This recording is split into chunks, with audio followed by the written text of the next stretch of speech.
Okay, let's get going. It is 8:10. Thank you for your patience and starting a little later. Just a reminder, address the chair. Turn off your cell phones, please. Mark, would you take roll, please? Representative Banks. Aye. Representative Conrad. Here. Representative Heiner. Here. Representative Knapp. Here. Representative Larson. Here.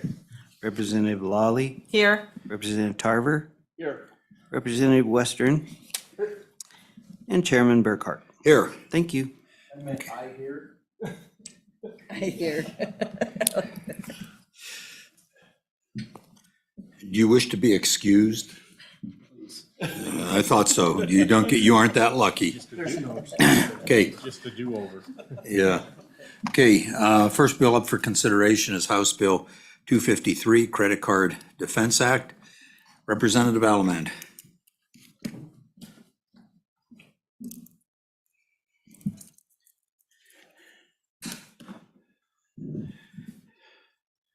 Proceed. Good morning, Mr. Chairman and committee. I'm Bill Allemand, House District 58. I'm the representative from there. I bring to you for your consideration HB 253, Credit Card and Defense Act. This is a really simple bill. It has 30 co-signers, so it's a very popular bill in the body. And it is a bill that deals with merchant codes. And I'll go through it real quick. Any international and domestic merchant code used in the commerce in the state of Wyoming or by a person for the purchase of firearms. Representative, we can read, if you would explain your bill, okay. please. A merchant code, that is nothing more than the code on every product you buy, tells them what the product is and how much it costs. And what this bill will do is keep that code private. It will make all codes dealing with firearms and ammunition will read as purchases of sporting goods, so that your firearms and ammunition cannot be tracked by banks or by insurance companies or the federal government or anybody else. All it will show is sporting good purchase. Thank you. Okay, Any questions? I asked that question. Oh, okay. Any questions for the representative? Any questions? So Representative, why don't you also explain to the committee how merchant codes work and how they're applied and how credit cards are processed, if you would, please? As I was stating, the codes do nothing more than tell the store what was purchased and how much it was purchased for. And it's the little barcode that's on every product. And if you use a credit card, the credit card then will go through whichever bank processes it to pay the store. Okay, where do credit card processors fit into that?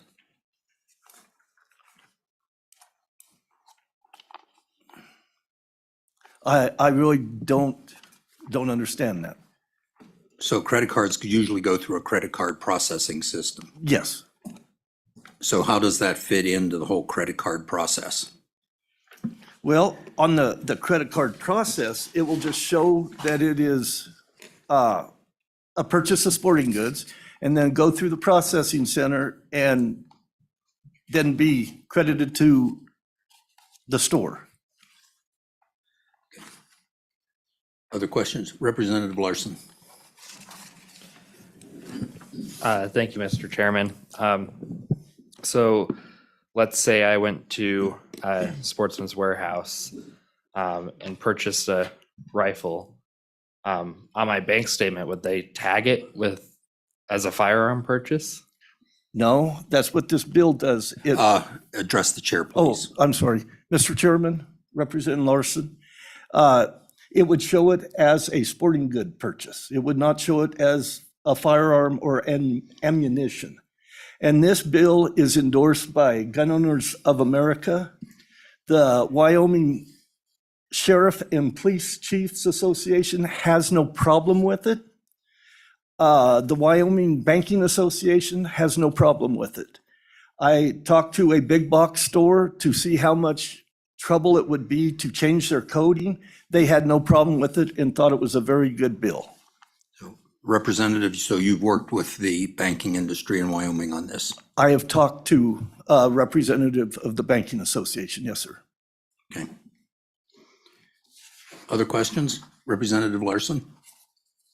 Thank you, Mr. Chairman. Just to follow up. So as it currently sits right now without this bill, is it flagged as a firearm purchase if I go purchase something from the store with a credit card or a debit card? Representative? Mr. Chairman, Representative Larson, yes. A lot of stores use this for the barcode for inventory, and it would show whether you bought a Winchester or a Kimber or a box of 22 shells. Follow up? Okay. Other questions? Representative Conrad? Mr. Chairman, thank you. Representative Alleman, just a quick question. Does this place any burden upon the respective businesses who sell firearms? That would be my only question. Mr. Chairman, Representative Conrad, that's why I called the big box store in the center of the state, was to make sure that it didn't. And he was very much in favor of the bill and said that he didn't endorse it. You know, I didn't even ask him to, but. Thank you. Okay. Other Representative Larson? Thank you, Mr. Chairman. So again, I go down to the store and I purchase a rifle. I get my receipt. My understanding is the bank doesn't receive those receipts. I mean, it's just a monetary amount that comes out of my account and goes to the merchant. So can you kind of walk me through how they know it's a rifle purchase and how they don't? Representative? Most purchases, when you get your credit card statement, I'm sorry, Mr. Chairman, Representative Larson. Most purchases, when you get your credit card statement, will a lot of times tell you what you purchased. And this bill will make sure in the future, if it's not done now, this bill will make sure in the future that it does not happen. Okay. Other questions? Okay. Representative Western? Representative Alleman, how are merchant credit card codes developed and I guess how are they regulated? Representative? Chairman Burkhart, Representative Western, I don't know how they're regulated, but each store develops their own codes so they can track for an inventory what it was that they sold. Other questions? Okay, Representative, hang with us. I'd like to hear from the banking industry.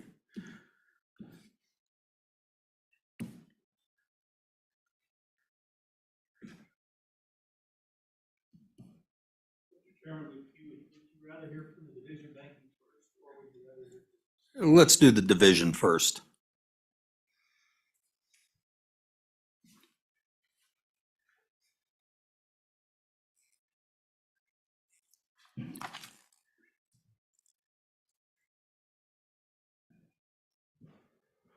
Good morning, Commissioner, Mr. Chairman. please proceed.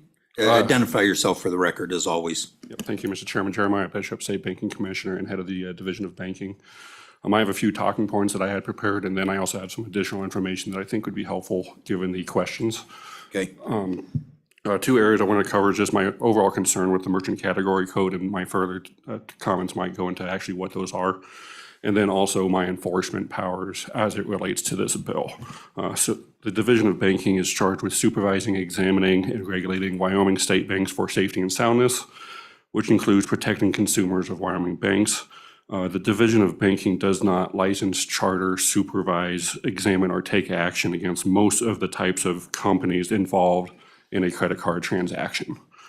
I will say I do have concerns with the use of this firearm merchant code. I don't think it has any beneficial anything to protect consumers. I don't think it has anything to help with safety and soundness of banks, or it doesn't enhance regulation of financial institutions. In terms of safety and soundness of Wyoming banks, I don't see any reason why Wyoming state banks need to use a firearm merchant category code. And to my knowledge, and I think Mr. Meyer may be able to clarify this, I don't think our banks even see these merchant codes. Enforcement issues, I do not have the authority to examine for compliance with what this bill does.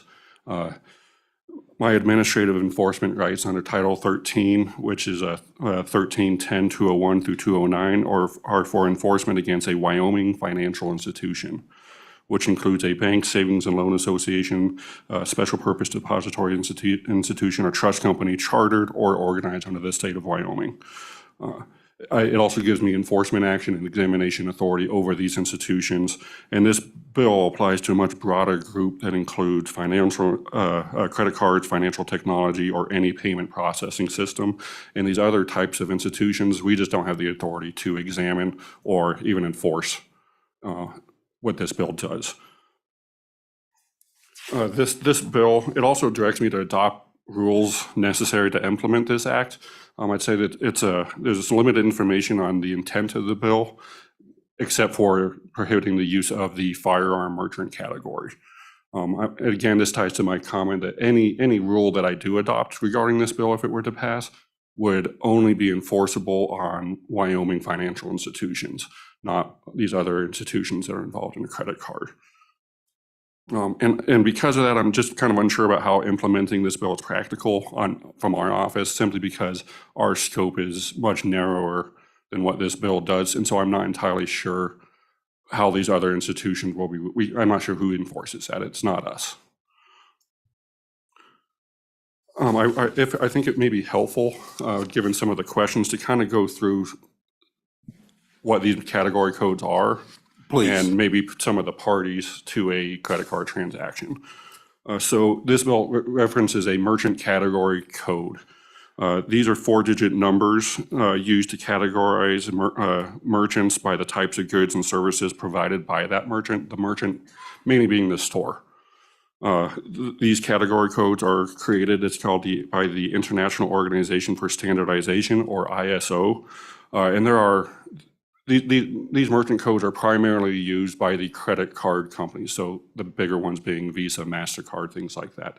And these are to track different goods and services. I think there are hundreds of these category codes. I think the history as it relates to firearms is previously a firearm purchase was used under the sporting goods merchant code. I think late last year, I think some of the big credit card companies decided to create a specific merchant code for firearms. And so I think one of the questions was, okay, what if it's Sportsman's Warehouse? I think since that is not a specific firearm or ammunition store, that's still going to fall under sporting goods. However, if it's the actual gun store, I think there's one on Lincoln Way here in town, that would be specific, any purchase on that would show up as a firearm merchant category.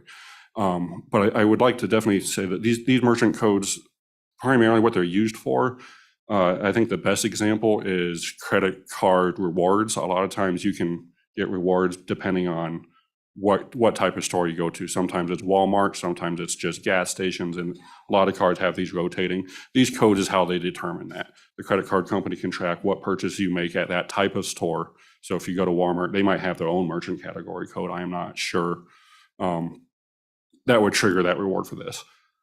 And I will say that this is all just based off of our research over the last week. Again, like I said, we don't regulate this industry, so I'm not the expert in credit card transactions or these merchant codes, mainly because I've never seen them before. I've never gone into one of our banks, and I've never seen them on any of the records we look at. But this is just some of the research we've done. I think Mr. Meyer might be able to provide a little bit more information on how they're used, but with that, I'd like to stand for any questions. Questions for Director Bishop? I'll do Western first and then Heiner. Thank you, Mr. Chairman. Mr. Bishop, so merchant category codes are developed by the issuing banks, correct? versus the actual, the card issuers, the, like Visa, MasterCard, et cetera? Commissioner? Mr. Chairman, Mr. Weston, no, I do not believe they are created by the issuing bank. I think they are created by the larger credit card network companies, like the big ones being Visa, MasterCard. Sure. Follow-up? Mr. Chairman, so, I mean, technically, because I mean, you're not in the business of regulating, you know, credit card issuers, right? I mean, that's not part of your scope and authority, correct? Mr. Chairman? Commissioner? Mr. Chairman, Mr. Weston, to clarify a couple things with your question, the issuing bank or the card issuer, that's a specific term. I do know what those are. Those are the banks that issue the cards. So we do have several banks that do issue their own credit card. However, those issuing banks do not create these merchant codes. And to my knowledge, I'm not even sure if they see these merchant codes. The credit card networks, I think, are the ones that create these codes and primarily use these codes. So, Follow-up. Mr. Chairman, thank you. So again, if it is the Visa and the MasterCards that are developing these MCCs, and they're out of the purview of the banking division, that kind of puts you in a position where you kind of have to, or does it put you in a position where you have to kind of throw your arms up and say, this isn't in my legal purview to regulate these institutions? Commissioner Bishop? Yes, thank you, Mr. Chairman, Mr. Weston. Yes, absolutely. If we got a complaint on this, the credit card network use one of these, we would not be able to do anything. Representative Heiner. Oh, I'm sorry. Anything else? Representative Worcester? Representative Heiner. Chairman, thank you. Commissioner Bishop, I just want to make sure I understand your testimony here. If I go to Walmart and buy a firearm, it will not show up as a firearm. If I buy a firearm or a can of paint, it's going to be the same. There's no way of tracking whether it was paint or a firearm. Is that the testimony that you gave?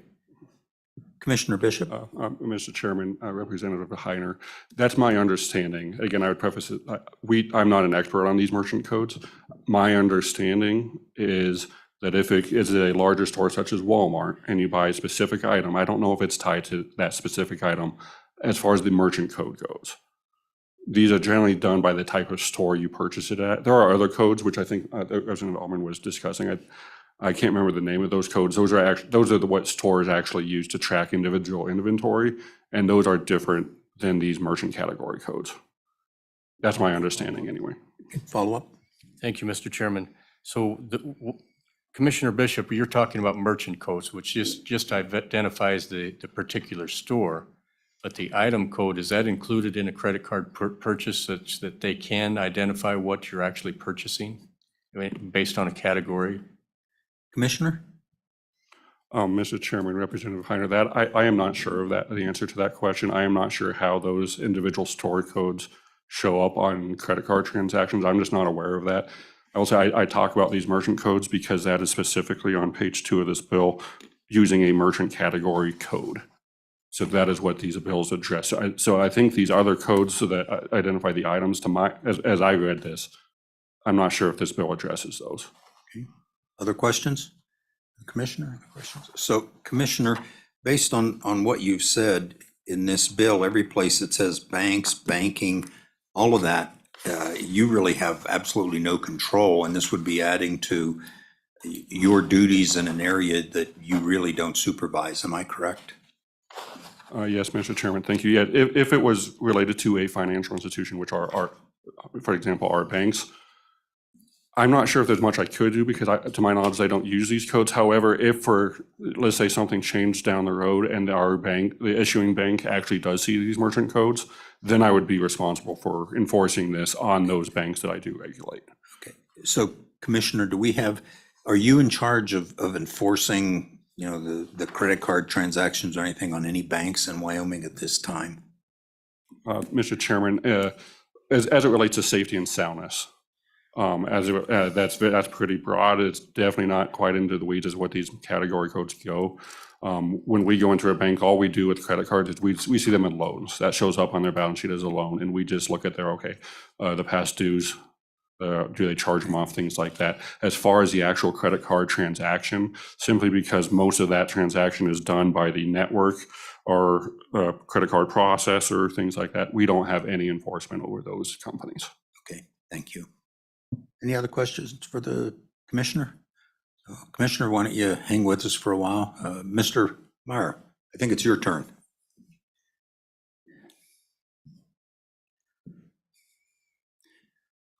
And Commissioner, you can sit there, you can, wherever. Okay. Mr. Meyer, you know the drill. Yes, Mr. Chairman, Scott Meyer with the Wyoming Banking Association. It's good to see the members of the committee today.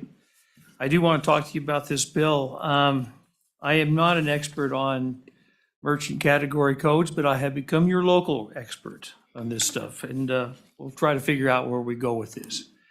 And to start with, I will tell you, the banks understand what's trying to be done, what the whole impetus is, and we get it. We're firearms owners too, and we don't want to have any more people watching what we're doing than anybody else.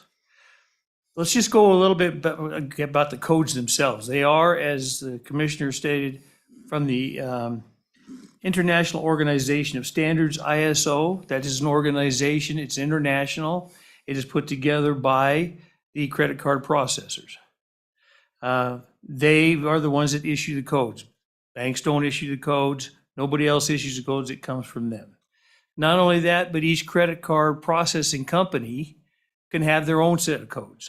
So what Visa has may be different than what American Express has, which may be different than what MasterCard has.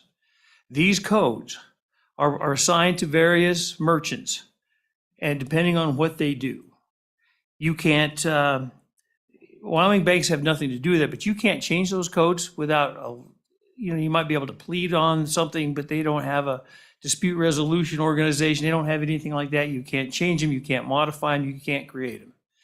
I say that with just a little bit of a caveat. The ISO put out these codes, and then one of the big banks back east, a very progressive bank named Amalgamated Bank, pressured because of their social concerns that they adopt this new code for firearms. That was supported by one of our very good friends, Elizabeth Warren. So you know where this is coming from. And that's why the big pushback that is coming on this stuff. But as I said, now those codes are out there. We can't change them. We don't have anything to do with them. We don't have anything associated with them. Those codes are assigned to stores based upon what they normally do. Take, for example, Target. A Target store in Cheyenne, well, we get a code. It may be a different code depending on mostly what their products are in Nebraska. Not only that, some of the bigger department stores, maybe like a Macy's or something like that, may have an MCC that is assigned to housewares and completely different than where, you buy perfume and stuff like that. They may have different things like that, what have you, or their beauty shop. They could have different codes within the same store. Different stores may have different codes. They're all different. Those are different than what you see as the UPC codes that you find on your can of soda or whatever. Those are for the store to say, here's what I have I control with my inventory. Here's what I set the price at. That way, when I go to the supermarket and I run it through, they just click on that and it scans it. It knows what it is. It puts it on there. That is a completely different code. Once a store has an MCC code, that code is there until it ever gets changed or whatever. Banks don't get responses on that. Banks don't have anything to do with that. Banks don't even know what those codes are as far as which store may have one. You probably could look it up online and find one, but they don't have any say to do that. Furthermore, when you get that kind of information, that is set up by the credit card processing company. So if you get a card and it gets processed, they're the ones that assign that to know what's going on. And I think as the commissioner said, and it's true, those codes help the processor know what, if anything, special you get. So for an example, you might say that, and there's one particular credit card out there that says it's all cash back. But if you say you elect, and it doesn't cost you anything, that if you use that card at a grocery store for the next 3 months, your 1% cash back goes to 5%. That's how they know it. If you take that same card and you buy gas with it, you won't get the bonus. If you take that same card and you go buy something at Safeway, they know it is. It doesn't make a difference if I went to the hardware store and bought nothing but candy bars, you won't get the bonus. but you will if you get it, go to Safeway or something. Fine. Another thing to think about is your airline cards. A lot of people have airline cards. If I use my airline card to buy gas, I get a mile per dollar. But if I use my airline card to buy tickets, I get $2 or $3 or 3 miles per dollar. That's because of how the merchant or those MCC codes are set up. That's what those things do. Banks don't necessarily issue credit cards. You will see that in Wyoming. You know, a bank, your local bank may say, here, use our credit card. Or if you want to get the airline card, or if you want to do whatever. But if you look at the airline card or even the local card, usually they say on the bottom, Visa, MasterCard, what have you. Those are the ones that are issuing it. Yes, the banks will say, we want to have that credit card in our name. We get a little bit of kickback, some money, but we don't set the contracts on those. We don't say what you can use it for or how is it, and we don't get any reports back from it. So that's how those things work with the MCCs. And it makes a difference. If you look, remember the old TV commercial it's been on recently, what's in your wallet? That depends on who's getting what and what kind of rewards is getting what, and those are all set by the codes.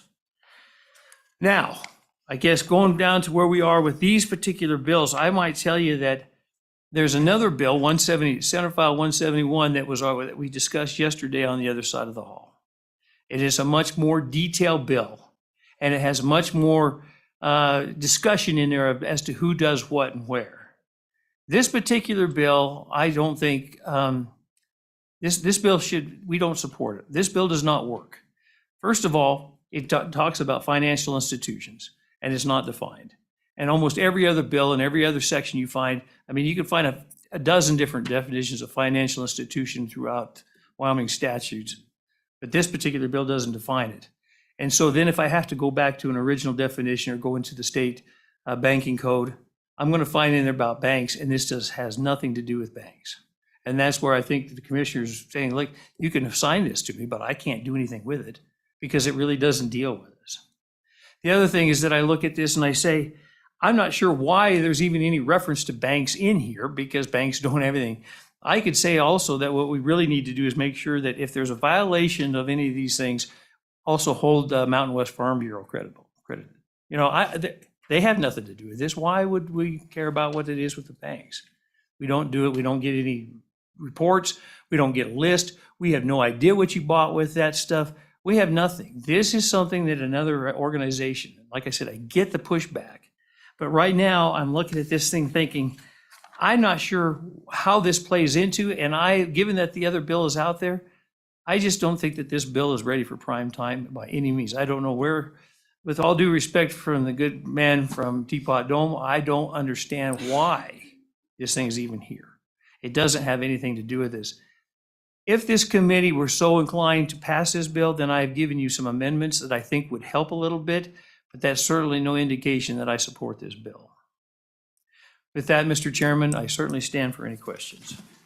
Questions for Mr. Meyer? Questions? Committee? So Mr. Meyer, maybe you can help us so a little bit, and I know you're not the expert on this. So a merchant, small business person has a convenience store, but they also sell some sporty goods. So they keep ammunition on the shelf for their local customers and maybe a few travelers now and then. When they take a credit card, so if someone shows up from Georgia, is out here hunting, wants to buy ammunition, they take their credit card. Do those small merchants have to have a credit card processor who handles that transaction for them? I'm not sure it goes directly, say, to Visa or MasterCard. Can you help me with that? Yes, Mr. Chairman. So you're right. I mean, if you think back a couple of years ago, we had a bill out there that discussed financial discrimination against the firearms industry.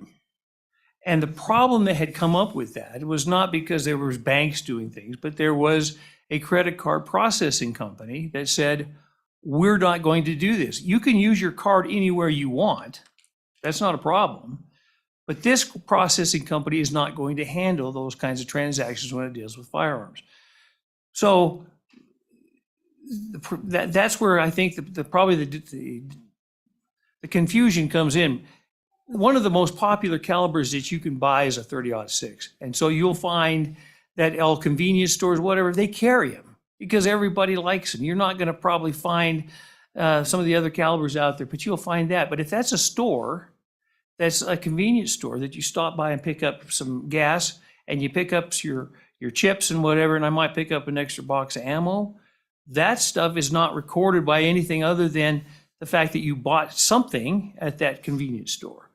The fact that it has ammunition, whatever, that is irrelevant to the credit card processing company. And that processing company just assigns that code. If you do buy something, as mentioned, the store down on Lincoln Way, then they will probably flag that one as that's from a firearms industry. So you're probably buying something, but they don't even know whether you're buying a firearm, whether you're buying ammunition, or whether you're buying a holster, or whether you're buying a whole bunch of paper targets. They don't have any idea. They just know that you're buying it from there, Mr. Chairman. So Mr. Meyer, you've given us kind of what I would consider a fairly extensive amendment, and I think you know my disposition towards involved amendments at the last minute. So we'll hold that for discussion in a little while, if you'd stay with us, please. Yes, Mr. Chairman, I know that it's your rule and it might have Thank been you. intentional. Okay, before you go, any other questions for Mr. Meyer? Representative Tarver. Thank you, Mr. Chairman. So, Mr. Meyer, I'm gathering if we don't want people to know what we're buying at stores, then cash should be king, is basically what you're telling me. If you want a firearm, if you want ammunition, and you don't want it tracked, keep your credit card in your wallet. Would that be accurate? Mr. Mr. Chairman. Meyer? Yeah, Representative Tarver, I don't know that I would go as far as to say cash, although cash is a little bit harder to track or what have you. I just know that with these pushing of these codes, especially by Amalgamated Bank and Senator Warren to do this, they're really trying to figure out who's buying something at the firearms store. Whether you buy it that at Walmart or Sportsman's Warehouse or some other big box in there, they're not going to have an idea of what you just bought. They just know you're going to have bought something there. So the key is that when you do something at a firearms store, know that with this new code, that is something that they would be able to track and say, geez, we understand, Representative Tarver, that you bought something at the Frontier store. Other questions? Representative Knapp. Thank you, Mr. Chairman. I'm curious about the ISO codes. Is that something, and I know I don't mean to make you an expert on it, but is that something that is mandatory for credit card companies? Obviously, this is a constitutional issue with people to not be tracked when purchasing firearms. And I imagine in the future, there will be credit card companies that come out specifically for this to not be tracked. But are iOS codes mandatory amongst those companies? Mr. Meyer? Mr. Chairman, Representative Knapp, I don't know who all is comprised of the ISO that does these, but my suspicion is that it is the folks that are running the credit card, that they're actually the payment processing organizations. So I don't know where they are out there, but I do know that if you look a little bit, it doesn't take very much to look online, that there are plenty of firearms merchants now that say we will not run our processing through one of those places that is saying no to firearms industry. So you can find other people to process it, but the codes themselves are already issued, and it is not it's not a very it has no oversight, and it's not a very protected industry, I think. Okay. Representative Knapp, I might be able to help you with the ISO question. I serve on a ISO committee, which is International Standards Organization. Those are voluntary standards that are adopted by a country, a business, whatever, who wants to use them. They don't carry the weight of law unless a government agency institutes that is such. So they're really more technical standards, and the codes in there, and I don't serve on that committee. But those codes are for uniformity for anyone who adopts them. So if you go to France and buy a baguette, you might have the same code as if you went down here to the local bakery and bought a baguette, so that those codes match up for that. But they don't carry the weight of law unless adopted.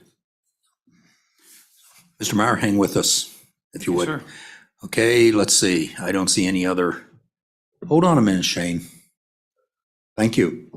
I don't see any other legislators, anyone from the governor's office, any other agencies that I haven't called on. Okay, now Shane, public testimony is open.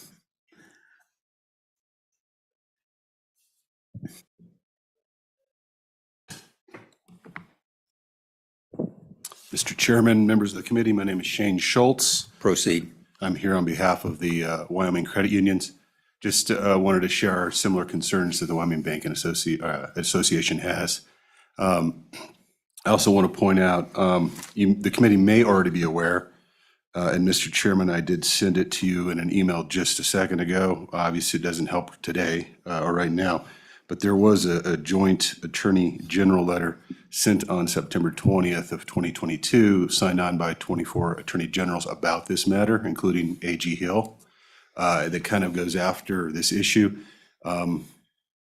We share the similar concerns with the overall, I guess, approach that the sponsor has, and as a gun owner myself, but I think this matter probably is handled in that realm, in the approach the Attorney Generals are trying to go forward and work together as kind of a coalition of states that have similar concerns. So I just kind of wanted to make sure that the committee had a chance to at least look at that letter or be aware of that letter. But obviously from credit unions, we issue debit cards to our members.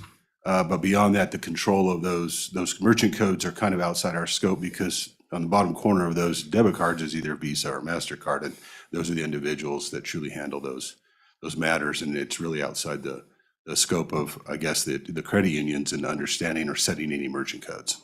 Okay. Questions for Mr. Schultz? Mr. Schultz, I do have one. So looking at this bill and based on what the banking commissioner said and Mr. Meyer said, in effect, this would not apply to you or to any of the cards issued by the credit unions, am I correct? We're concerned in the sense of kind of referencing financial institutions in a broader scope. Obviously, the credit unions are not state chartered in the state because there's not a state charter. So the banking commissioner would not have a regulatory authority on our matters, but we're federal credit unions, and we're still just kind of concerned about the potential for misunderstanding, I guess, of those definitions and how we might be brought under that scope. Okay. Any other questions for Mr. Schultz? Schultz, thank you. Thank you. So any other public testimony? Anyone in the room? Please come on up.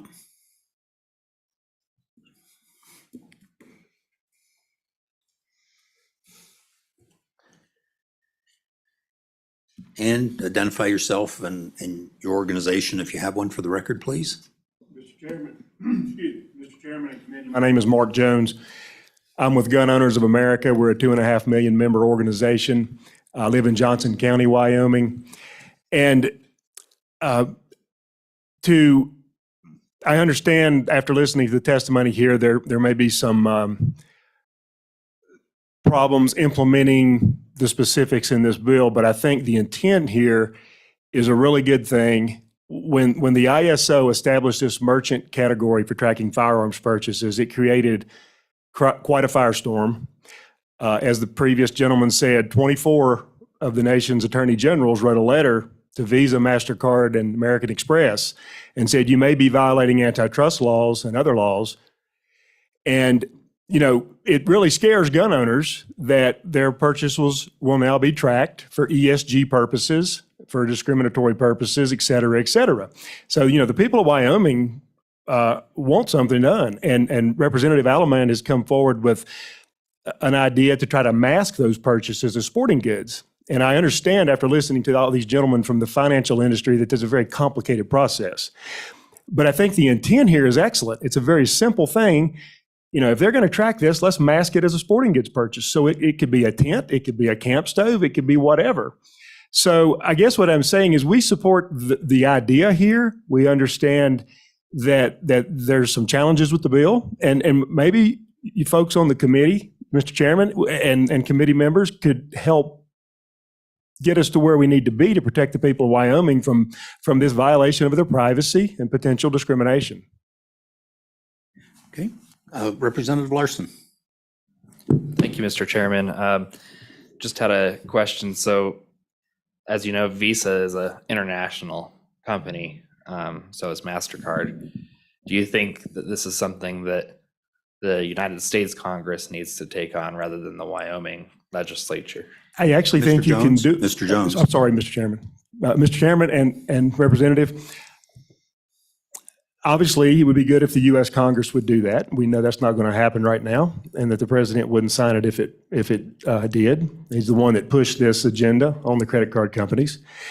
But I think the state of Wyoming can be very creative in establishing a way to code these purchases to where they just show up as a sporting good.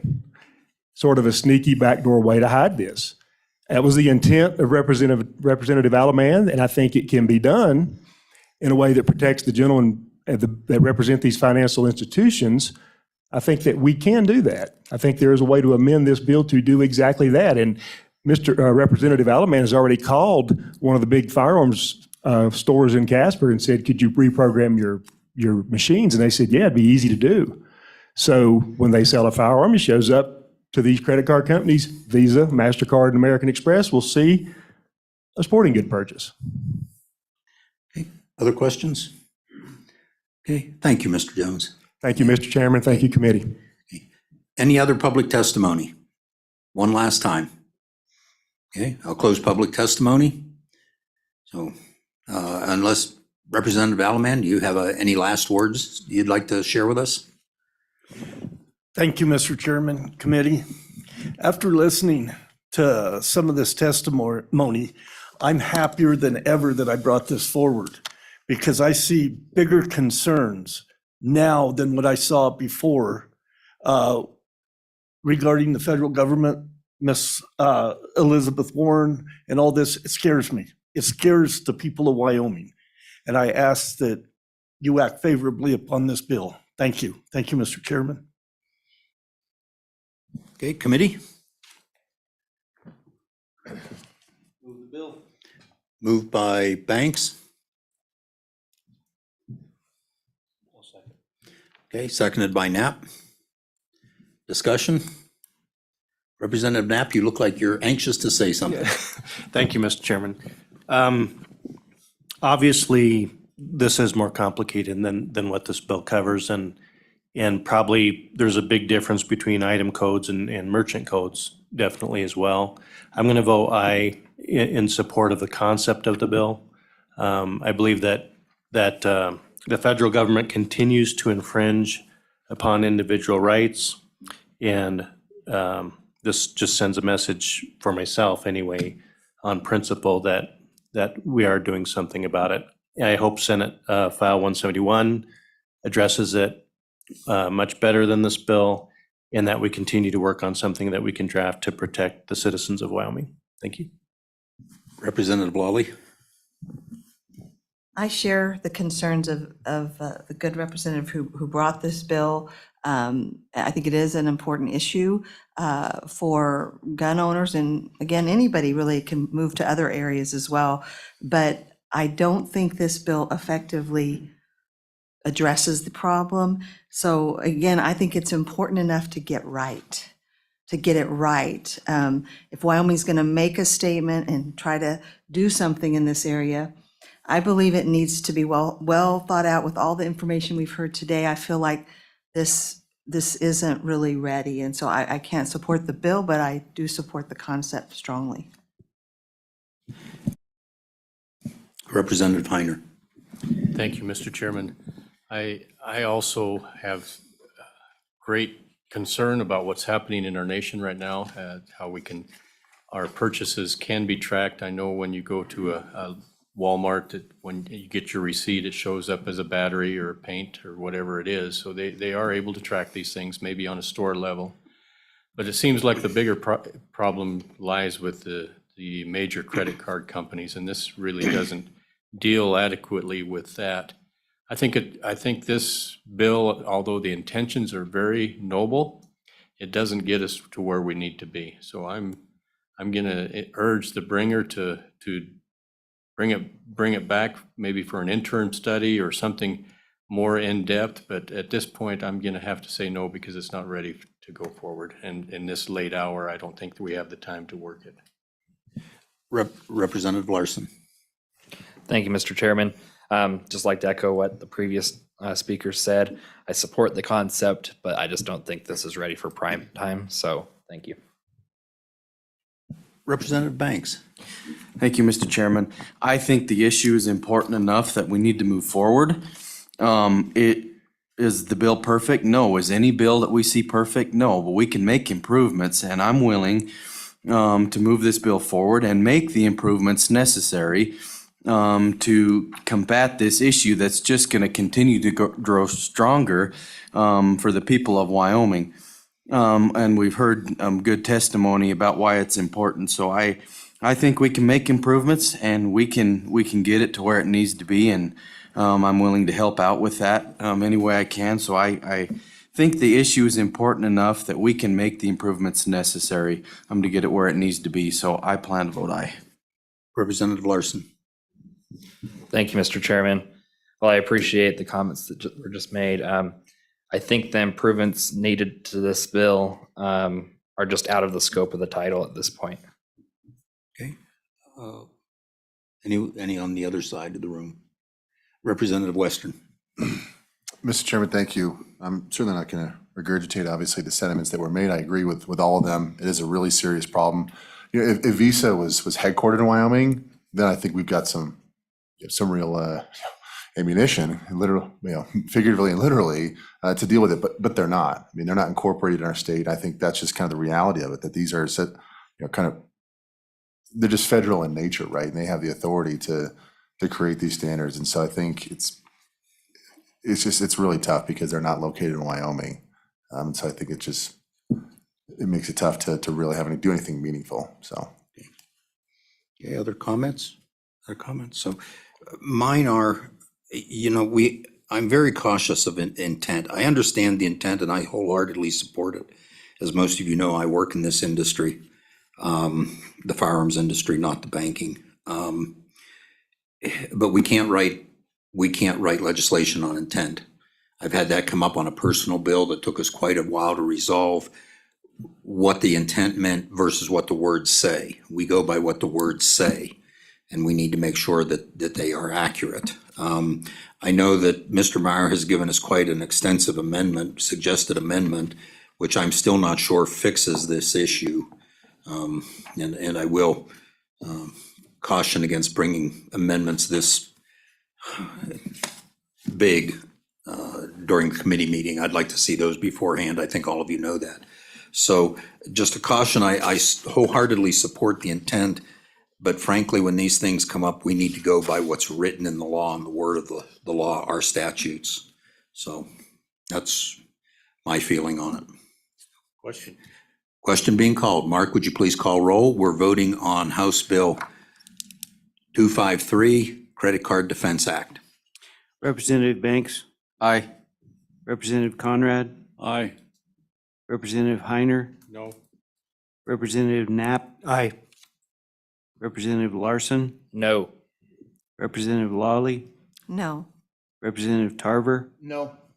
Representative Western, Chairman Burkhart. Representative Allemand, I would ask that you stay on this topic. We are going to consider in the interim, hopefully, if I can convince my Senate counterparts that we need to look at a number of these all related matters, this ESG for companies and those things, which I think we'll take up on the interim. So if you would hang with us as we go through the interim, I think you may see some opportunities to address the committee, bring these issues forward. So thank you. All right, with that, we are on to House Bill 132, Wyoming Housing Trust Fund. And Chairman Swanitzer, take it away. Hey, thank you, Chairman Burkhart. Good morning, members of the Minerals Committee. Good to be before you today to talk about the Wyoming Housing Trust Fund, House Bill 132. Just some background information. So really, for the first time in my tenure and or anyone's memory, your Joint Interim Corporations Committee last year took on the subject of housing.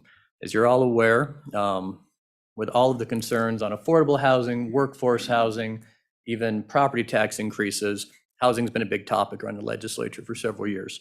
So this was an interim topic assigned to the Corporations Committee to, I guess, really take a first jump into housing issues, what we have on the books, what other states are doing, right? It's a problem facing everyone. One of the kind of two major issues we settled on last year, one made it through as a committee bill, the Housing Trust Fund did not. And so what this bill really is a, well, let me back up a second. So the committee was aware there's an issue with housing. We looked at every other state, what they're doing. 48 other states have some form of a housing trust fund.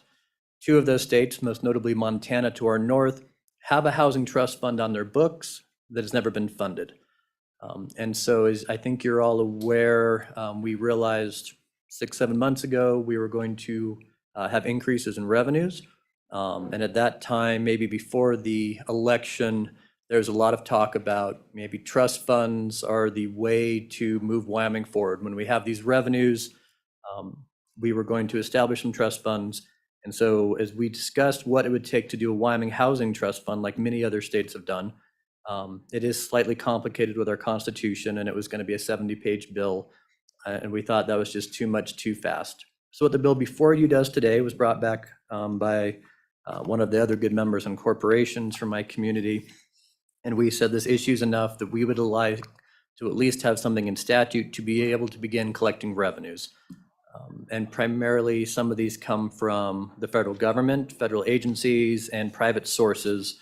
And so instead of the 60-page bill of how all of the mechanics were going to work and how the money would be spent and utilized and public-private partnerships, we decided for this year to bring a bill just to, and this was an issue that went down by 1 vote in the interim committee, to at least bring the trust fund idea, have something in statute that can begin collecting money. And if revenues continue to stay like they look like they're going, in future years, we can decide on more funding and the mechanics of how those agreements will work before anything's being spent. I understand as now, as many of you do, trust funds are not perhaps as popular as they were 6 months ago. But the good news is there are some potential federal dollars and other dollars which could be entered into this. So you'll see on page 4, we did ask for a study, if this trust fund's created, how some of the mechanics of distribution will work. Primarily, the issue we dealt with in the interim was who is the state function, where should it be housed on working on housing issues.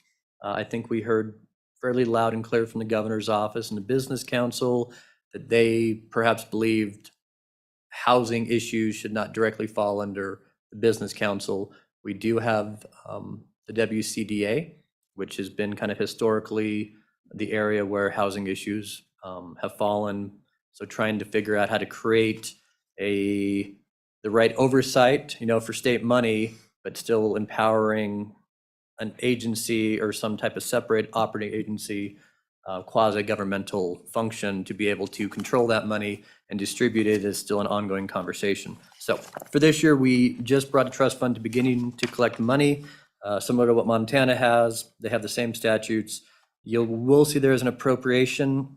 This bill was created during the time where our appropriations committee went from last year's to this year's.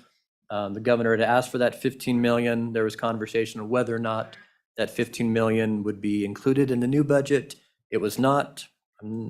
You're all in the House with me, so you're well aware of that 15 million going in on second reading. If you've seen amendments today, some, if not all of that, may or may not be staying in. But I guess I would ask Chairman Burkhart to probably delete the appropriation at this point if this bill moves forward, because it's not needed as it is in the budget, and we will, I guess, expect it to stay in some way, shape, or form. Chairman Zwanitzer, that was actually going to be a question I would have if you wanted to delete the appropriation. I believe that would be appropriate at this time, knowing where we are today, that I wouldn't want to put another 15 million at this point. I do believe the legislative will put something, and as I think I testified on second reading, the money in the budget right now is there, but there's not a lot of parameters or sideboards on it. And so this bill could help clarify that, if that money stayed in the budget, how we would set it up. Questions for Chairman Zwanitzer? Representative Knapp. Mr. Chairman, thank you. Representative Zwanzer, so normally when we look at bills, we look at what it is they're solving. In this bill, we basically set up a coffee can that is inviolate. And I'm wondering why you chose an inviolate way to go with this. Chairman Zwanitzer. Mr. Chairman, Representative Knapp, primarily because the majority of the housing trust funds in the other 48 states are also inviolate. And so that was the recommendation as we studied where other states were. LSO came back and said this is how other states successfully use these trust funds, some cases over billions of dollars, hundreds of millions, similar to how we'd use the Wildlife Trust Fund, not so much the PMTF. But that was the kind of the peer pressure aspect that many other states have them as inviolate. But if the committee wished to, the 988 trust fund was not inviolate. So at your pleasure, happy to do whatever. Okay, Representative Knapp, follow up. Thank you, Mr. Chairman. So I'm trying to understand, again, what the bill solves, because understanding we do have housing issues in Wyoming, basically what we're saying here is to solve this, we're going to open up a bank account. Do you have a comment on that? Chairman Zwanitzer. Chairman Burkett, Representative Knapp. No, I think that's pretty right on, right? The first step is to begin to collect resources. I think you'll hear testimony that resources flow, especially from federal agencies or other trusts, into other states' housing trust funds. And so we looked at creative ways and complex ways to begin to solve all these issues. I don't think we're there yet as a state to say this is the way forward. But I think every aspect we heard, the way forward somehow deals with financing and money. And the hope is to be able to leverage private and other federal sources of money with potential state funds in the future to help housing development. Okay. Other questions for, yes, Representative Heiner. Thank you, Mr. Chairman. Chairman Zwanitzer, you reference on page 4 some constitutional sections, which I'm concerned also. It's as we help the private sector with housing, affordable housing, what are some of the ideas you have to be able to do this without violating the Constitution? Chairman Zwanitzer. Sure, Mr. Chairman, Mr. Vice Chairman. So, our constitutional section, Article 3, Section 36 says you can't just give money away to associations, corporations, only for individual support of the poor primarily. And so when we talk about affordable housing, we're certainly trying to quantify that it's only for the support of the poor and needy. I think we had developers of housing projects come in and talk about what other states do, and they talk about how they leverage state funds or, after many other states have been doing this for decades. And so by the time you kind of say what was state funds and what were grants, that funding with public-private partnerships, with land easements, with HUD developments, with brown space lands, we were really just trying to get to a point, and in this other article section, where the Business Council has a mechanism in our Constitution we brought in 2004 to be able to, for business and economic development reasons, leverage state funds. So those are the two sections. We were just trying to stay in line with the Constitution because we did hear some concern that we want to keep this tight, and we're certainly not trying to violate the Constitution on affordable housing for those who need it and not building housing for those who don't. Okay, follow up. Thank you, Mr. Chairman. Chairman Zwanitzer, a lot of this bill deals with this study that you want to do to come to, what the bill proposes to come up with a way to fund this housing trust and, well, not fund it, but what you will do to distribute the earnings. if we pull out the appropriation out of this bill, and we know our budget process has got several steps before it's completed, would it behoove us to leave some kind of appropriation in here to fund the study in case the other money doesn't stay till the end of the budget cycle? Chairman Zwanitzer. Chairman Burkhart, Vice Chairman Heiner, I guess I'm optimistic with everything we've heard for the past 2 years and what I continue to hear currently. The need for housing and for solutions is not going away. And so even if it was not funded to have appropriations or any other committee, we felt with the changing of committees and everybody knew on corporations, maybe they were not the right committee, but appropriations based on the governor's recommendation and the conversations we were aware they were having would probably be the right committee down the road to figure out the mechanism. Because ultimately the mechanism is once you collect the funds, we need a appropriate way to distribute fairly. And I guess we believed appropriations to be that committee. So I don't have concerns with not giving them funds and just saying appropriations should be the committee looking at housing in the interim. I think the need remains and some committee should take it on, and you're welcome to if you'd like, Chairman Burkhart. Thank you. All right, other questions for Chairman Zwanitzer? So just a little bit for the edification of the committee. The only accounts we have that are inviolate are those in the Constitution.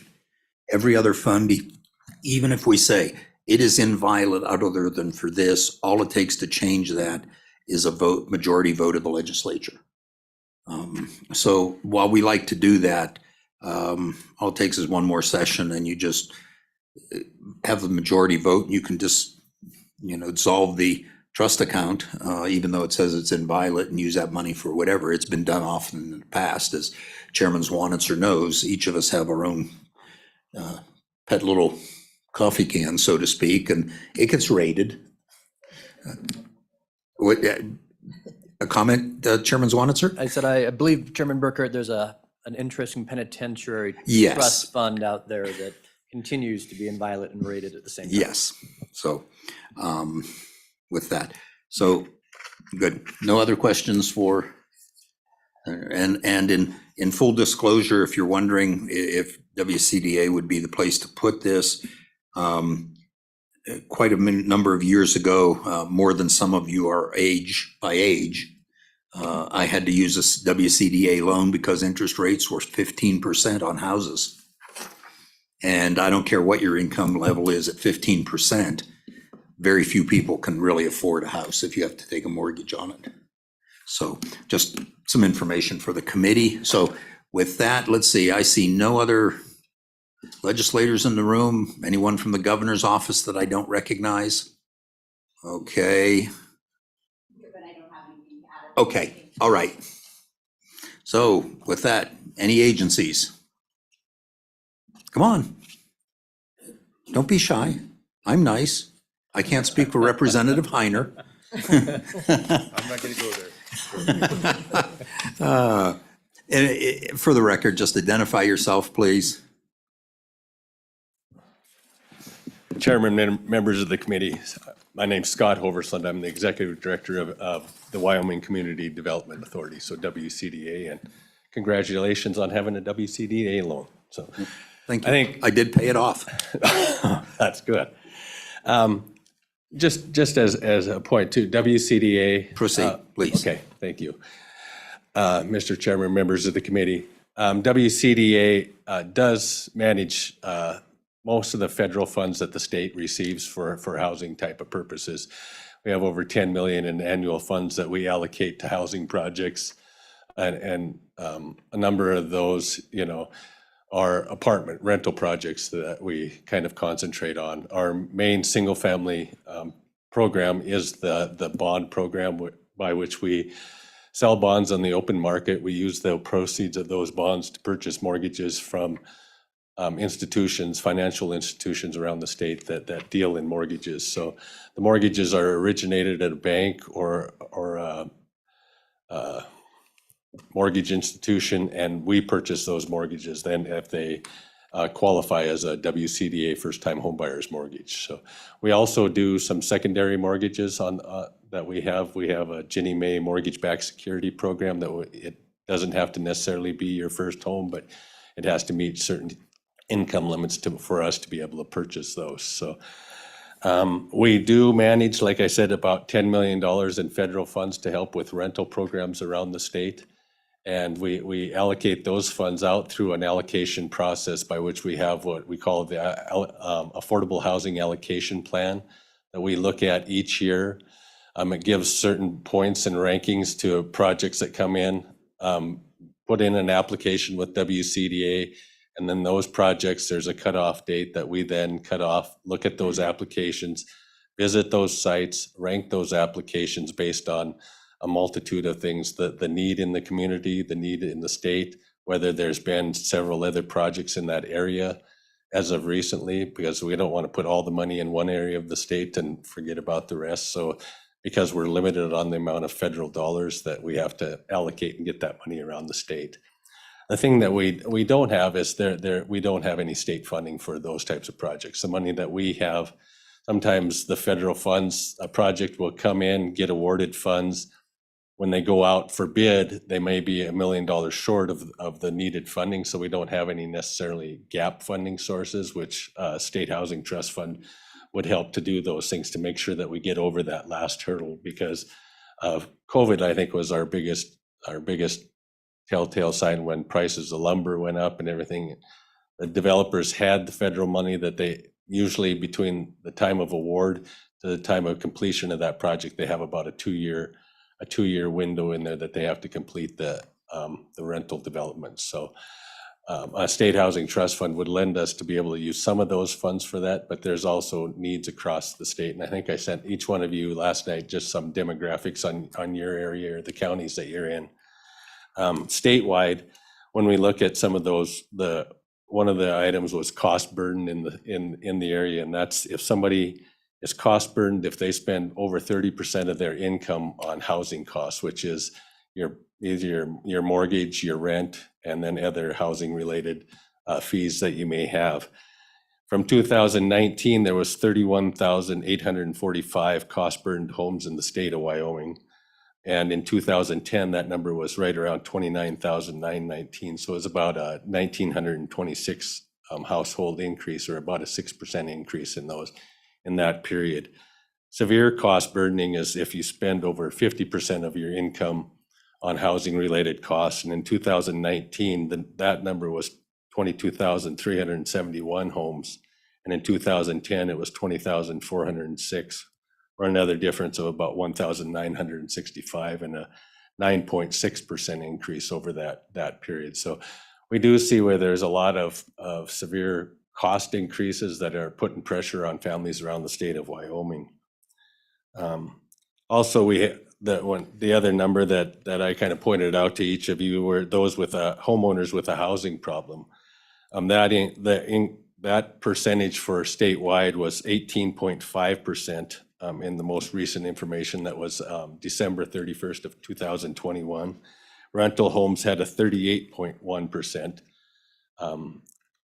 That were seeing housing problems.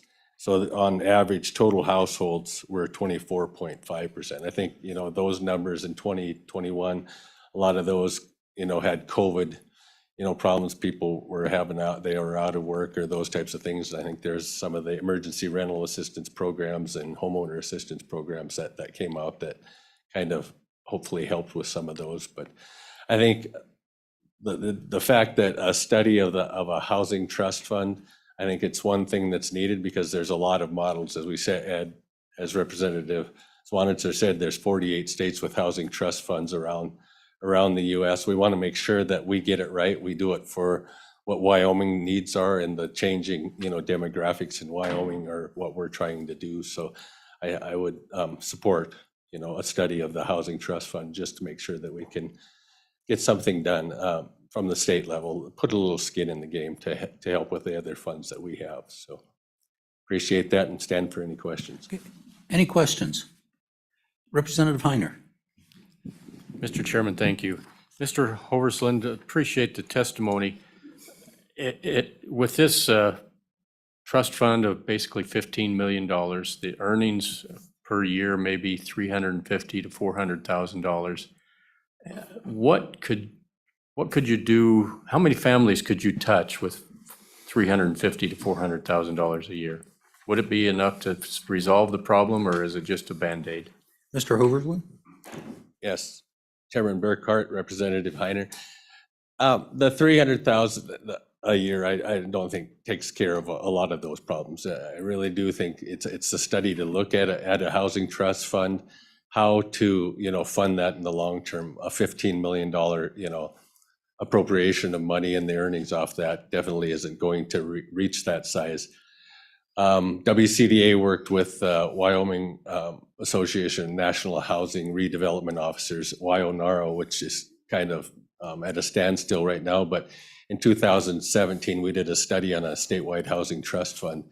And the corpus at that time that we were looking at as a trust fund was a little over $450 million that would produce about $22.5 million a year to go towards those types of things that would really make a difference to help fund rental buildings, to actually do some single family home ownership type of projects where we may have to, again, depending on the constitutionality of it, that subsidy, we want to make sure if we put a subsidy into a place, that place remains affordable for, into perpetuity. So, deed restrictions and those types of things that we may need to do. So I think that's the importance of doing a study to make sure that we get it right. Follow up. Thank you, Mr. Chairman. So, Mr. Hoverslin, just give me an estimate what $350,000 would do. How many people would that affect? Mr. Hoverslin? Mr. Chairman, Representative Heiner, right now, our purchase price limits on a single family home are right at about $350,000. So if it was home ownership, it would be able to provide a home for one person. If it was rental type assistance or those types of things, that really depends on rent limits. Our program set rent limits so that people can't be charged over a certain rent and can maintain that home ownership or that rental apartment for years to come. Okay. Other questions? So, Mr. Hoverslin, I want to thank you for the information you sent out apparently to each of us on our own counties, which was helpful. And that I would say, as you get that information, if you would send it occasionally to all of us. I can't recall having seen that report prior to your sending that. So, Mr. Hogan, just as I guess an opinion, how much does the state of Wyoming need? No, that's not a good way to put it. What's the need for housing in Wyoming? We're talking about a trust fund to help people find a place to live. What's just an opinion without a lot of statistics of what is that need in Wyoming? Chairman Burkhart, I think that need it's across Wyoming. I've had some questions about that. People in small towns, Worland or, other small areas that say, I don't really know that we have any problems here. That same information I can send out, I think, to every city and county, in the state that has, housing problems. There's, as we try to look at economic development and diversifying sometimes our economy in the state, there's a need for additional housing. I first kind of got involved with that with Governor Mead's Tour 23, and one of the top 2 priorities there was the need for housing in all 23 counties around the state. That hasn't went away, and I think we continue to get some additional funding from the federal government, but that's due to appropriations increase some years, they decrease in other years. So we can only go so far, and that's where I think in order for us to be able to tackle the needs in the state, we need a source of funding that the state does that we can direct towards those areas that we most need it. So I think statewide that need is there in small cities, the big cities, Cheyenne, and Casper, we always see the big needs there, but that's our population centers. All right. Other questions? Thank you very much. Thank you. Appreciate your work. Okay, any public comment? Come on up.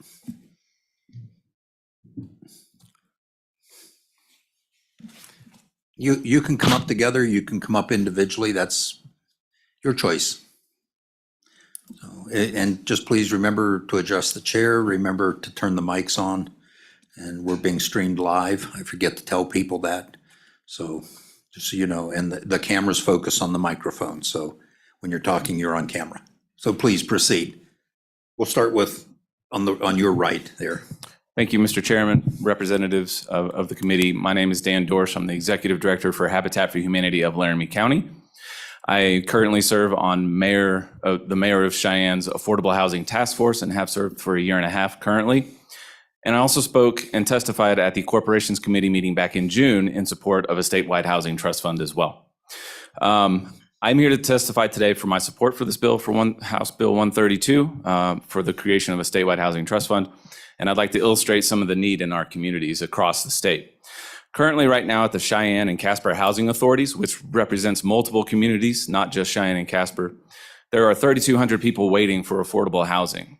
With the current programs that Mr. Hoversland mentioned from the federal government that we receive to create affordable housing, on average, with those programs and the other units built through affordable housing developers such as Habitat, My Front Door, Wyoming Housing Network, on average, there's roughly 250 affordable units built statewide. So if we do nothing and leave our current programs to help solve this crisis, it'll take 13 years to meet the current need at the housing authorities. The need goes beyond the housing authorities and is being seen by several organizations, including the University of Wyoming. The construction management program, their seniors for their capstone project this year are doing an affordable housing project to help understand from a construction standpoint to solve our affordable housing crisis. Myself and my fellow colleague Brenda Burkle spoke there yesterday to the students about affordable housing and the need and the importance of it. And in that, the professor who was running the program mentioned that they've had several professors accept jobs at the university, come to Laramie to look for housing, and couldn't afford something in Laramie, and so they had to end up declining their position to take at the University of Wyoming.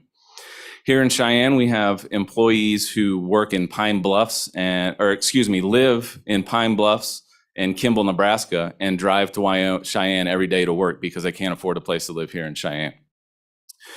We were told on the task force that currently at Warren Air Force Base, there are 1,500 airmen who live in Fort Collins and drive to Cheyenne every day because they can't afford a place to live here in Cheyenne. So that speaks to the need for affordable housing. I will offer, as far as solutions, a housing trust fund isn't going to solve it by itself.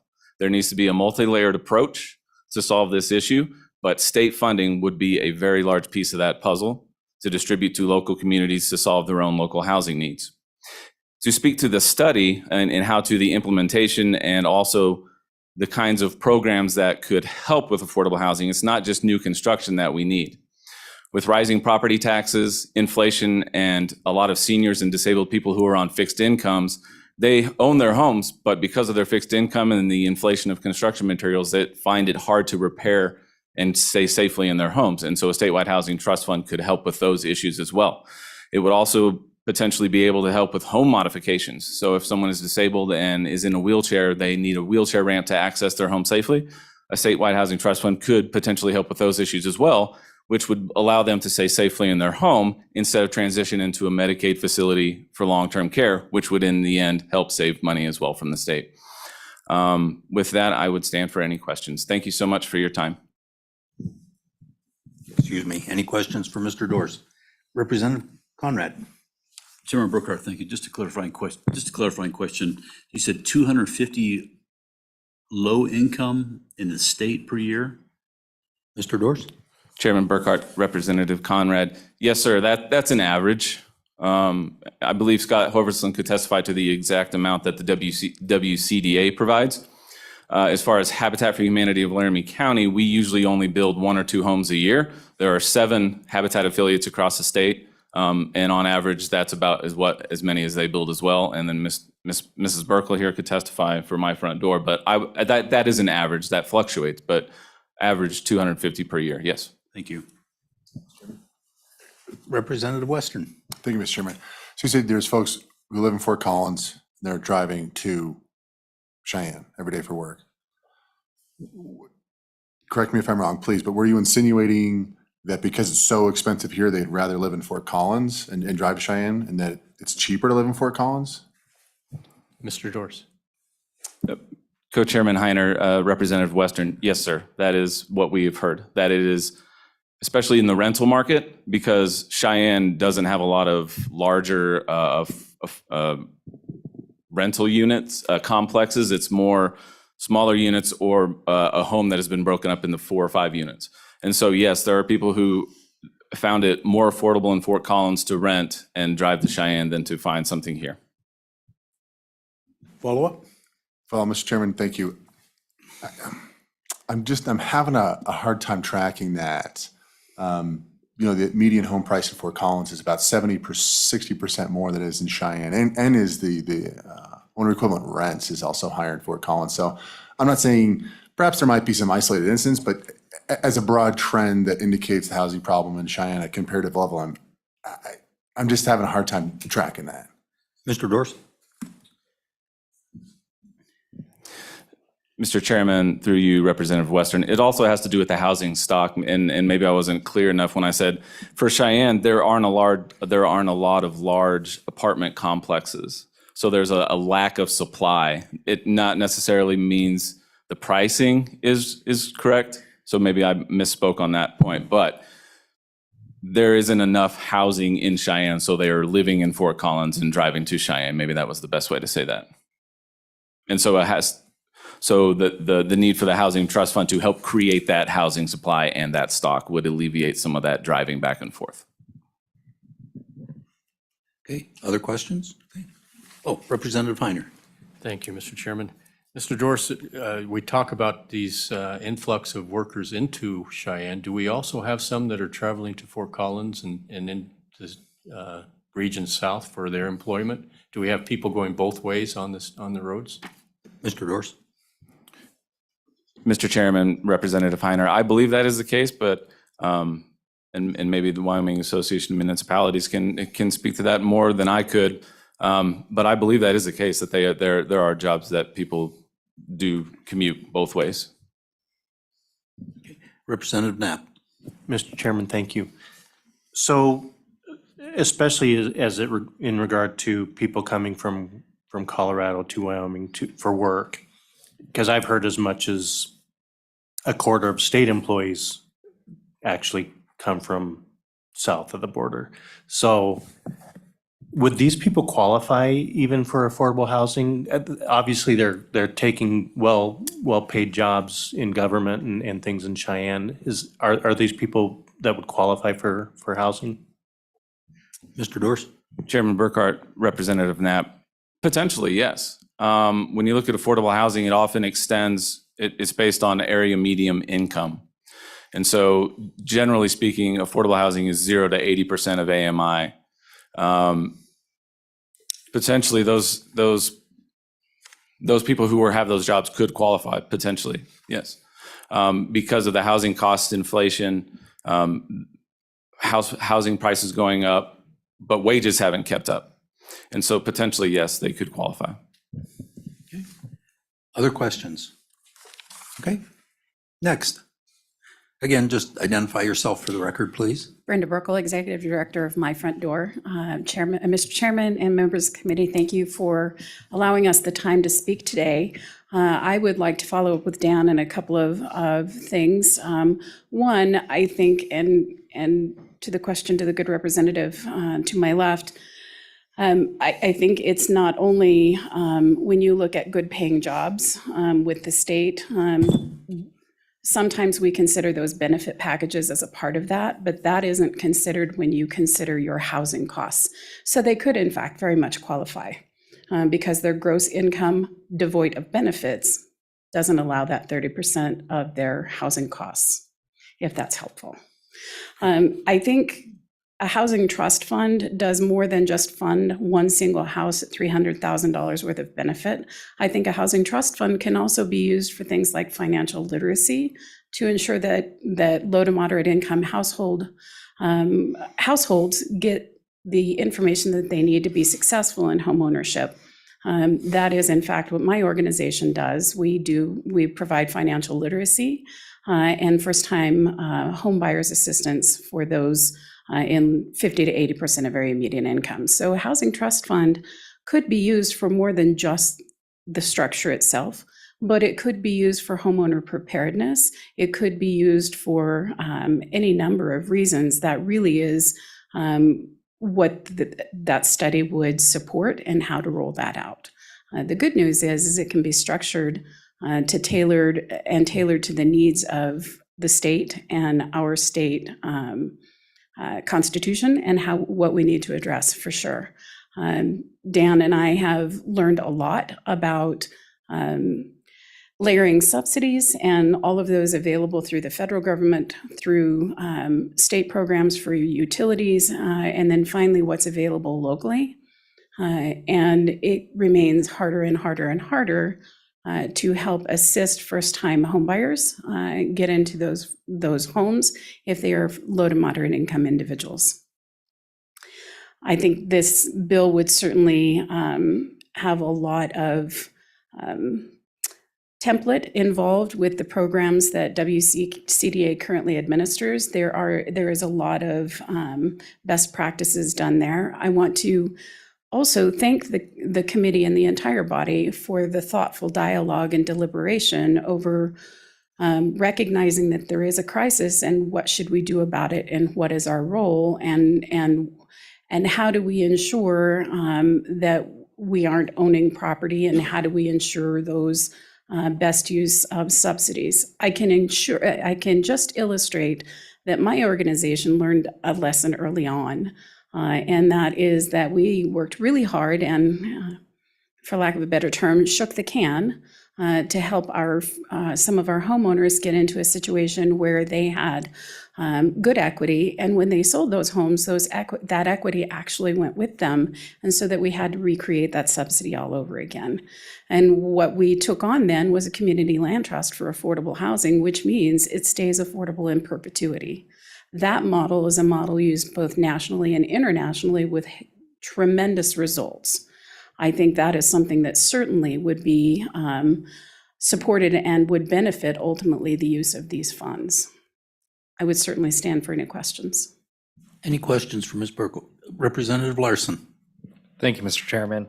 Do you think an effective use of these interest dollars gained off this trust would be for down payment assistance? I know that sometimes a lot of people can afford the monthly payment on a house, but might not necessarily have the savings to put a down payment down.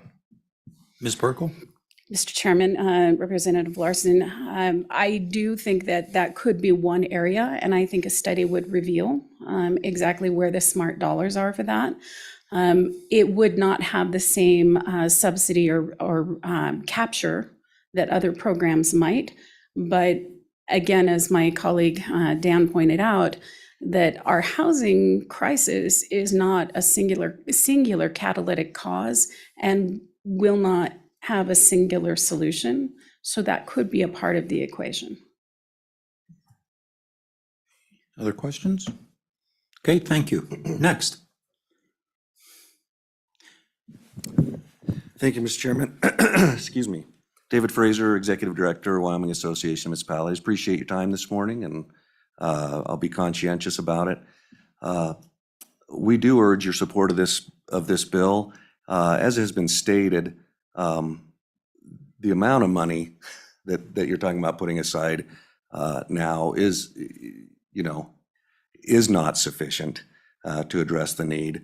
But it is important, I believe, that you make a start at that. And moreover, I think that maybe the even more important part of the bill is, and I didn't bring it with me, I think it's section 2, which indicates that this interim, that this would continue to be a topic. We were one of the organizations that asked for the interim topic this last interim, and we, along with many others, we've been meeting with everybody you're hearing from today on a regular basis, as well as several other organizations that have skin in this game. And the reason that we got involved, it's interesting. I can tell you, I guess maybe what I can bring to the table for you here today is to let you know that this isn't a Cheyenne issue. This isn't a Laramie issue. This isn't a Jackson issue.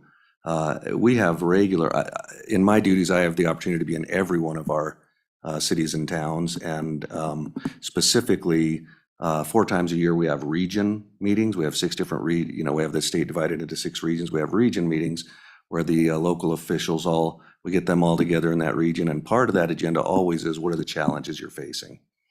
And in our fall meetings of 21, I was astounded that everybody was saying housing.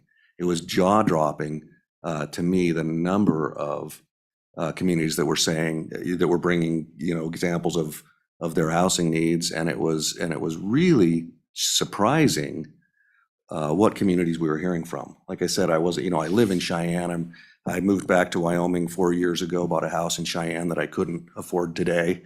I was surprised, actually. Moved from, as I said, I'm from Wyoming. I grew up in Sundance, but moved most recently from the Las Vegas area, and assumed coming back to Wyoming that we'd, save a nickel on our housing. And when we got to Cheyenne, and this was 4 years ago, I discovered that the housing prices were largely similar to the Las Vegas market, which shocked me. At any rate, again, the point I'm trying to make, however, I can tell you personal experience here in Cheyenne, but I can tell you from talking to all those folks, Ten Sleep is having issues, Shoshone is having issues. I believe it was Lander that said in one of our meetings, when a doctor's trying to move to your community and can't find a place to live, you have a problem. And so I can tell you that it is not, although Cheyenne has been what we've talked about a lot because that's the expert we have here, it's not just a Cheyenne issue. and it's threatening to our economy. It's threatening to the folks that we can bring here to work. It is resulting, and is going to continue to result in exporting our children who can't afford to stay in Wyoming. And I think it's a need that needs to be addressed. I don't think we have any time to waste, which is why I think the operative part of this bill is we're going to continue moving the ball down the field. We moved it down the field a little bit in the last interim. I don't think as far as anybody, including the Corporations Committee, wanted to, but the point is we're making positive progress. I don't think this is the solution. I think this is a solution, or more accurately, a part of the solution. And we need to continue to seek other solutions, but it's important.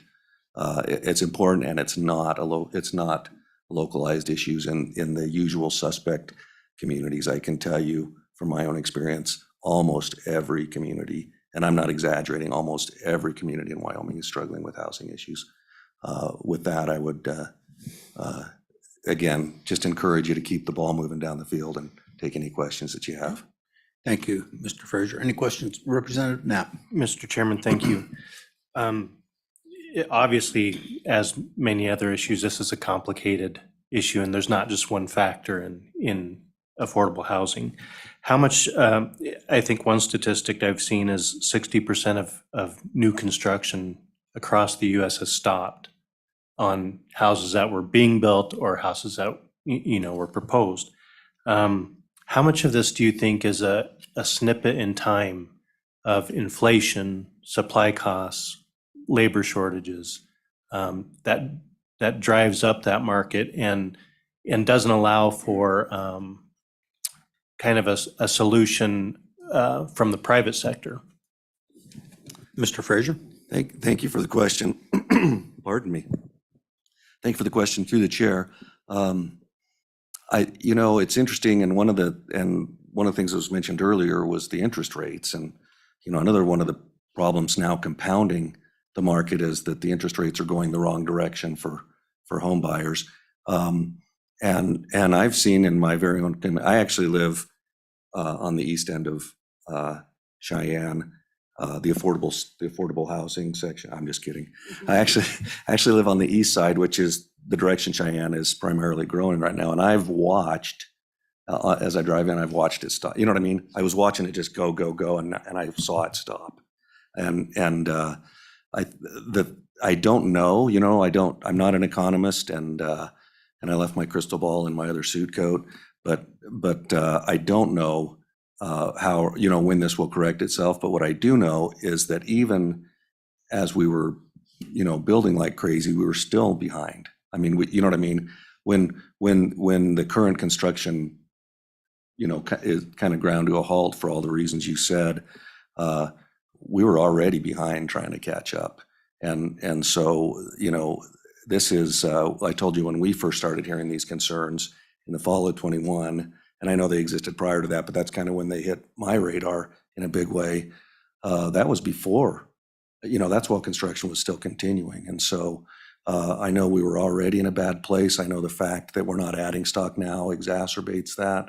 And I think that, and one of the things that we've said, and again, this group that you see before you, as well as many other groups who have an interest in this, we've been meeting together regularly, and because what we recognize is that there isn't going to be a solution to this, that we're going to have to bring kind of a menu of solutions to this, and we're all committed to doing what we can.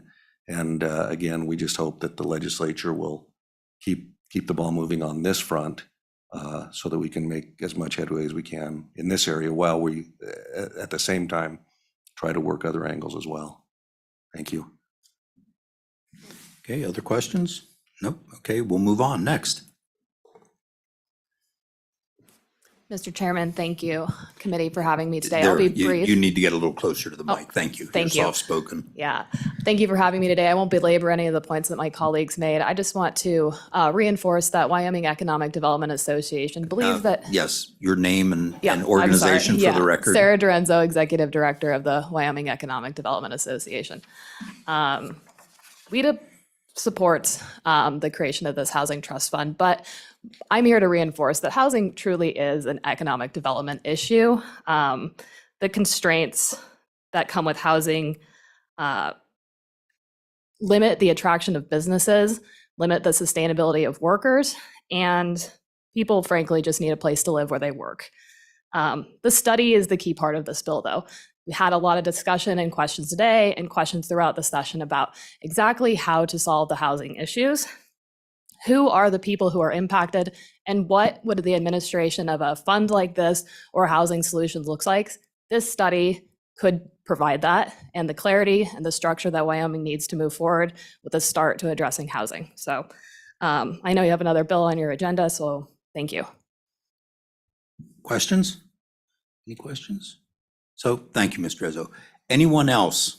Anyone else? Last time. Okay. And briefly, we still have to work this bill, please.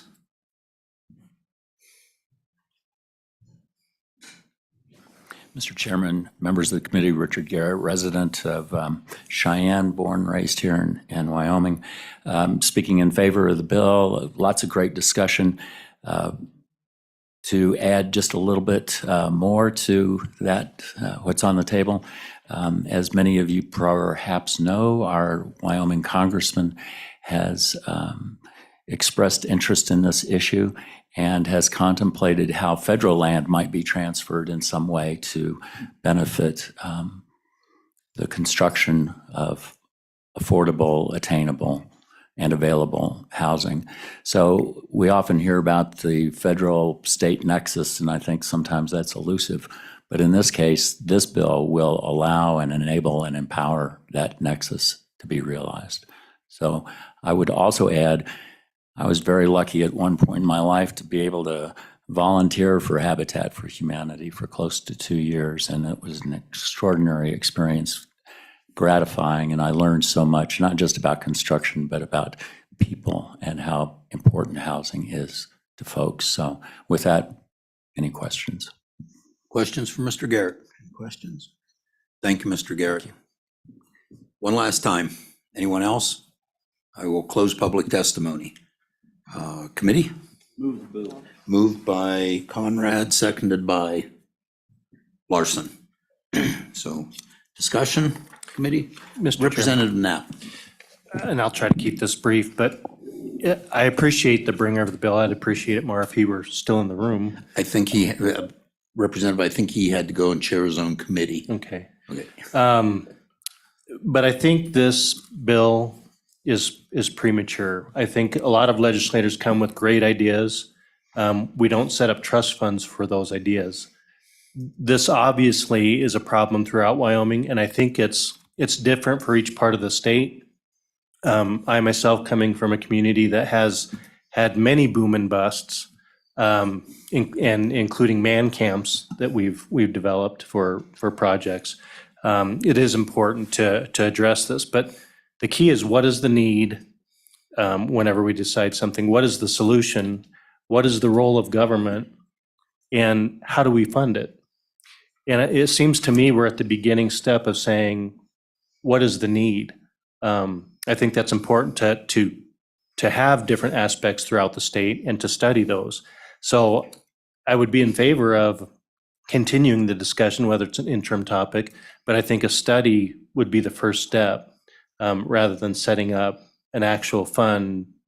It's almost backwards. So that would just be my comment. Thank you. Representative Lawley?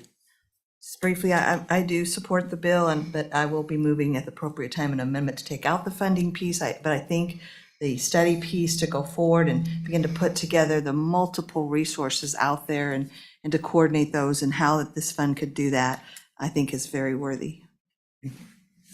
Any other comments? Representative Tarver? Mr. Chairman, this problem was created by the government. We make it difficult for all these goods to come into the state, getting things across the border. So when this pandemic hit, I reached out and we found a load of lumber in Mexico, and we couldn't get it through the port for numerous different reasons. And it all boiled down to paperwork, permits, et cetera, et cetera. We finally gave up and left it in Mexico, which would have saved, I think it was a third the cost of after trucking to get it to Wyoming. So regulations have caused this problem. Inflation has caused it, and that also is the government pumping money into the system. So that's another issue I see.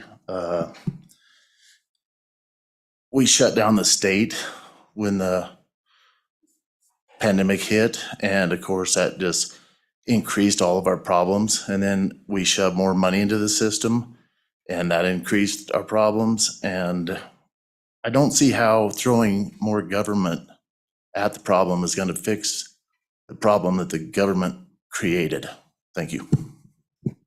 Okay, Representative Heiner? Mr. Chairman, thank you. The trust fund has basically been created already through appropriations in our budget. So this bill, the only thing it does is provide the Appropriations Committee with an interim topic to come up with legislation, which I don't understand why we need to legislate in statute something to create an interim topic. Their purpose is to bring back legislation for next session, which doesn't need to be in a bill. And like I said, the money is already in the budget to appropriate and begin the fund. So I'm just not seeing the reason for this bill at this time. And I look forward to the interim topic and legislation that will actually effectively create a purpose for the fund that is being created right now. Okay. All right. So, committee?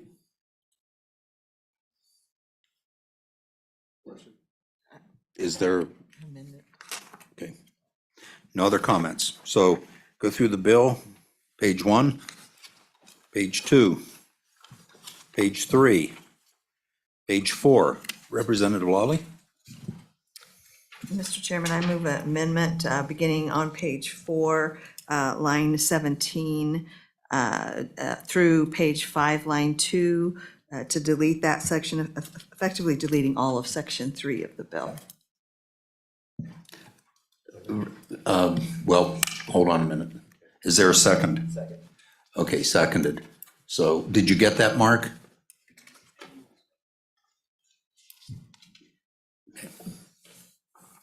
And you got, Mark, you got the amendment? Okay. So Representative Heiner. Mr. Chairman, I believe on page 1, we would need to delete on lines 4 and 5, providing an appropriation, and hopefully that is a friendly addition to it. It is. Okay, everyone clear? Mark, you have that one? Page 1, line 4, delete providing and then on page 5, appropriate, or line 5, appropriation. Just delete those also as part of this amendment. Okay. Discussion? Okay, question being called. All in favor of the amendment that deletes, makes those adjustments to the preamble and deletes all of section 3? All in favor, say aye. Aye. All opposed, no? No. Okay. I think that was just one no. Just one big, okay. Mark, you have that? It passes. It's adopted. Okay, any other amendments? Question being called. We're voting on House Bill 132, Wyoming Housing Trust Fund. Mark, please call the roll. Representative Banks, No. Representative Conrad, Aye. Representative Heiner, No. Representative Knapp, No. Representative Larson, Aye. Representative Lawley, Aye. Representative Tarver. No. Representative Western. Chairman Burkhart. Aye. 4 aye, 5 no. Okay, House Bill 132, Wyoming Housing Trust Fund has failed in House Minerals and is indefinitely postponed. Okay, committee, we've got about 4 minutes to get to the floor. We will not consider House Bill 252, and I don't see Representative Yin in the room anyway, so we are adjourned. Oh, Kelly, would you make a note on House Bill 132 to corporations to consider including that in their interim topics? I know you're keeping track of the interim topic things. Thank you.